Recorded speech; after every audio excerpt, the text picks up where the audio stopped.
A interpretação de Jesus sobre a vingança.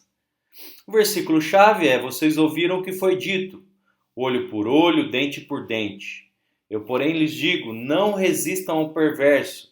Se alguém lhe der um tapa na face direita, ofereça-lhe também a face esquerda. Se alguém quer processar você e tirar-lhe a túnica, deixe que leve também a capa. Se alguém obrigar você a andar 1 milha, vá com ele 2. Dê a quem lhe pede e não volte as costas ao que lhe pedir lhe emprestado. Mateus 5, do 38 ao 42. No texto da semana passada, no vídeo da semana passada, nós falamos da interpretação de Jesus sobre os juramentos. Por que a palavra empenhada está perdendo o seu valor? Quais as consequências de fazer um voto? O que é um voto tolo? Qual era o ensinamento dos escribas e fariseus com respeito ao juramento? Por que biblicamente é tão importante honrar a palavra diante de Deus e diante dos homens? Por que devemos ter cuidado com a mentira? Quem é o pai dela? O que significa não tomar o nome de Deus em vão? De onde você acha que vem a frase olho por olho, dente por dente? Você já imaginou como seria hoje a aplicação dessa lei? Quem feriu seria ferido na mesma proporção. Quem matou alguém seria morto da mesma forma. Pense um pouco mais como seria. Esse era o princípio de justiça no passado. Mas Jesus, no Sermão do Monte, novamente dá seu ensino para aqueles que querem segui-lo. Jesus começa citando uma das leis mais antigas, a lex talionis, a lei da reciprocidade direta, também contida no Código de Hammurabi. Podemos vê-la no Velho Testamento, em Êxodo, capítulo 21, versos 23 ao 25. Mas se houver dano grave, então darás vida por vida, olho por olho, dente por dente, mão por mão, pé por pé, queimadura por queimadura, ferimento por ferimento, golpe por golpe. A mesma lei aparece em Levítico 24, 19 e 20. Se alguém causar defeito em seu próximo, como ele fez, assim se lhe será feito. Fratura por fratura, olho por olho, dente por dente, como ele tiver desfigurado algum homem, assim se lhe fará. Esse princípio não tinha a intenção de encorajar a vingança, mas sim limitá-la. Restringir a vingança ilimitada. A retaliação nunca era aplicada pela pessoa ferida ou por seus parentes, mas sempre por um juiz ou um tribunal. Isso é importante para nós, porque naquela época tinha o juiz e o tribunal que aplicava esta lei, mas não era algo para o povo de Deus fazer. Êxodo 19, 18 e mais, essa lei não representa toda a ética do Antigo Testamento, como podemos ver em Levítico 19, 18. Não te vingarás, não guardarás ira contra os filhos do teu povo, mas amarás o teu próximo como a ti mesmo, eu sou o Senhor. Ainda em Provérbios 25, 21, se o que te aborrece tiver fome, dá-lhe pão para comer, se tiver sede, dá-lhe água para beber. Veja que Jesus troca a retaliação limitada por nenhuma retaliação. Ele a elimina para introduzir uma lei superior diante das injustiças sofridas. Jesus queria dizer que a vingança pessoal é tirada de nossas mãos. Ele aplica esse princípio de 5 maneiras. Primeiro, voltar a outra face. Segundo, deixando a capa. Terceiro, caminhando a 2ª milha. 1 milha igual a 1000 passos, 1,5 km. Quarto, dando ao que pede. E quinto, emprestando ao que solicita. Jesus destaca 4 coisas vitais da vida: honra, vontade, bens inalienáveis e generosidade.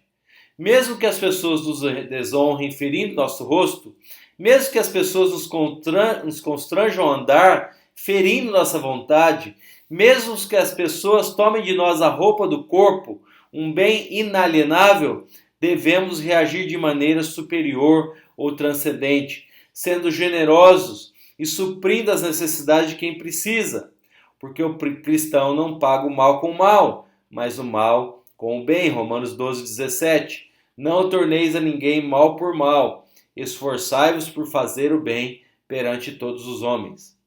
Os versículos iniciais que lemos mostram-nos a ética da vida cristã e o comportamento que deve distinguir um cristão de outros homens. O cristão não domina apenas as suas ações, mas também suas reações. Primeiro, voltar à outra face. Não nos ocorrerá com muita frequência encontrarmos com alguém que nos dê bofetadas no dia de hoje. Mas, vez ou outra, no curso da vida, receberemos insultos de maior ou menor proporção. Bater na face é um sinal de desonra. Não reconhecer seu valor, não receber agradecimento por algo que fez, não ser citado num evento que organizou ou idealizou, não ser chamado a sentar-se no lugar que deveria ser seu. Jesus está nos dizendo aqui que o cristão precisa ter aprendido a não experimentar ressentimento, seja qual for o insulto que receber, e a não procurar vingar-se de maneira nenhuma. Os discípulos de Cristo, sofrendo um mal, ao invés de procurarem vingar-se, devem ser preparados a sofrer outro mal com paciência. Bem-aventurados os mansos, Mateus 5:5. Cristo foi insultado em João 18:22 e seus discípulos aprenderam com o Mestre. Veja 1 Coríntios 4, 9 ao 13. Porque a mim me parece que Deus nos pôs a nós, os apóstolos, em último lugar. Nós, desprezíveis, até a presente hora, sofremos fome e sede e nudez e somos bofeteados e não temos morada certa. Segundo, deixando a capa. O judeu se vestia com uma túnica, uma roupa interior, que servia como fiança no empréstimo. Mas a roupa externa, a capa, servia como proteção e cobertor, em especial à noite, quando o frio era presente.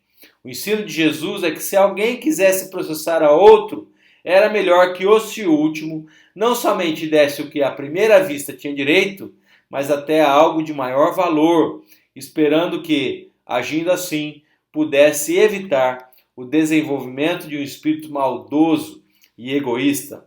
É melhor ao cristão que assim faça, do que venha criar um estado de más relações, dificuldades de relacionamentos.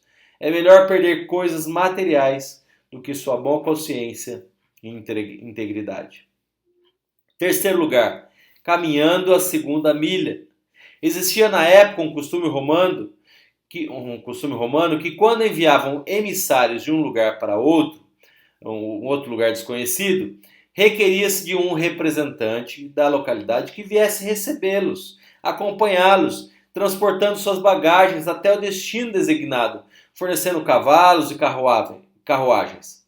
Provavelmente, Jesus estava ensinando que devemos estar prontos a servir aos outros, quer o serviço seja razoável, quer seja árduo e difícil. Servir com a intenção de fazer mais do que as pessoas pedem ou esperam. Veja Colossenses 3:23. Tudo quanto fizerdes, fazei-o de todo o coração, como para o Senhor e não para os homens. Quarto lugar, dando ao que pede. O princípio é que precisamos ajudar os outros em suas necessidades. O próprio Deus outorga bênçãos àqueles que nada merecem. Mateus 5:45 diz: Ele faz nascer o seu sol sobre maus e bons e vir chuva sobre justos e injustos. Deus nos amou a tal ponto que deu seu Filho para morrer em nosso lugar quando éramos inimigos de Deus. Veja o que diz em 1 João 3,17. Ora, aquele que possuir recursos deste mundo e vir a seu irmão padecer necessidade e fechar-lhe o seu coração, como pode permanecer nele o amor de Deus? Portanto, aquele que sabe que deve fazer o bem e não faz, nisso está pecando. Tiago 4,17. Nunca devemos nos negar a dar. Dar é tanto um privilégio como uma responsabilidade. É mister socorrer aos necessitados e recordar as palavras do Senhor Jesus. Mais bem-aventurado é dar do que receber, em Atos 20:35. Por último, quinto lugar, emprestando ao que solicita. O verdadeiro discípulo de Jesus, ele é generoso. Ele sabe que o amor ao dinheiro é o princípio de todos os males. 1 Timóteo 6,10. Às vezes é melhor doar do que emprestar. Nem sempre o que pede terá recursos para pagar. Na cultura judaica, não se permitia que um judeu cobrasse juros de outro, em Êxodo 22:25. Vejam mais esse versículo de Lucas 6,34. E se emprestais àqueles de quem esperais receber, qual é a vossa recompensa? Também os pecadores emprestam aos pecadores para receberem outro tanto. A lei judaica previa as dádivas como uma disposição maravilhosa. Como em Deuteronômio 15, do 7 a 11. Quando entre ti houver algum pobre de teus irmãos, em alguma das suas cidades, na sua terra, que o Senhor teu Deus te dá, não endurecerás o teu coração, nem fecharás as mãos a teu irmão pobre. Antes abrirás de todo a mão e lhe emprestarás o que lhe falta, quanto baste para a sua necessidade. Pois nunca deixará de haver pobres na terra. Por isso eu te ordeno, livremente abrirás a mão para o teu irmão, para o necessitado, para o pobre na sua terra. Jesus nos tira do desejo de vingança e nos leva a ter um coração generoso, compreensivo, doador e amoroso. Perguntas para pensar. Primeiro, qual era o princípio da vingança no Antigo Testamento? Segundo, quem é que podia exercer a vingança no Antigo Testamento? Terceiro, como Jesus ensina a respeito da vingança? E quarto, qual deve ser a atitude do cristão com respeito à vingança? Versículos para memorizarmos. Romanos 12, 19 a 21. Romanos 12 a gente deveria fazer um quadro e colocar para nós olharmos todos os dias. Diz assim: meus amados, não façam justiça com as próprias mãos, mas deem lugar à ira de Deus, pois está escrito: a mim pertence a vingança. Eu é que retribuirei, diz o Senhor. Façam o contrário. Se o teu inimigo tiver fome, dá-lhe de comer. Se tiver sede, dê-lhe de beber, porque fazendo isso, você amontoará brasas vivas sobre a cabeça dele. Você vai abençoar a vida dele. Não se deixe vencer pelo mal, mas vence o mal com o bem. Que Deus te abençoe, te guarde. Boa semana. Fica na paz do Senhor.